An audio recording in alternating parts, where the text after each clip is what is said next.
Boche gold and diamonds. Buy now pay later. തൃത്താലയിൽ പൊട്ടിക്കിടന്ന വൈദ്യുതി ലൈനിൽ നിന്നും ഷോക്കേറ്റ 54-കാരന് ദാരുണാന്ത്യം. തൃത്താല കപ്പൂരിലാണ് സംഭവം.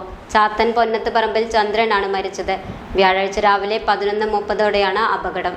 അന്തിമഹാകാളൻകാവിനു സമീപം പള്ളങ്ങാട്ട് ചിറപ്പാടത്ത് മീൻ പിടിക്കുന്നതിനായി പോയതായിരുന്നു. തിരിച്ചു വരുന്നതിനിടെ പുൽച്ചെടികൾക്കിടയിൽ പൊട്ടിക്കിടന്ന വൈദ്യുതി കമ്പിയിൽ പിടിക്കുകയായിരുന്നു. ഷോക്കേറ്റ് വീണ ചന്ദ്രനെ നാട്ടുകാർ ചങ്ങരംകുളത്തെ സ്വകാര്യ ആശുപത്രിയിൽ എത്തിച്ചെങ്കിലും മരിച്ചു.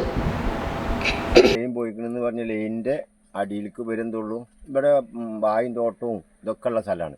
പിന്നെ കൃഷിയൊക്കെ ചെയ്യുന്ന സ്ഥലമാണല്ലോ.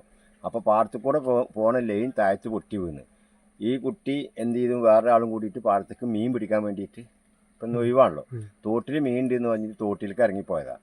പക്ഷെ ഇറങ്ങി പോകുമ്പോൾ അപ്പുറത്ത് കൂടെ പോയി. തിരിച്ചു വരുമ്പോൾ മീൻ കിട്ടില്ലാണ്ടേക്ക് ഇതിൻ്റെ അടുത്തൊരു കുയ്യുണ്ട്, അതിൽ മീൻ ഉണ്ട് പറഞ്ഞ് കൂടുള്ള കുട്ടി. അപ്പോൾ ഓരോ നേരെ ലൈനിൽ കൂടെ കയറി വന്ന് വരമ്പത്ത് കൂടെ ഇത് നിലത്ത് കിടന്നിന്ന് പൊട്ടിയ കമ്പി അയിമ പോയി തട്ടലും ഓനെ ചിറ്റലും കഴിഞ്ഞ്. പിന്നെ ഓനെ മറ്റേ വന്നിട്ട് എങ്ങനെയും രക്ഷപ്പെടുത്താൻ നോക്കി, അപ്പോഴും പറ്റിയില്ല. Time kids pre school, Mannannur road, Vaniyamkulam. Dot view news. കാഴ്ചകളാണ് ലോകം, കണ്ടു തുടങ്ങുക.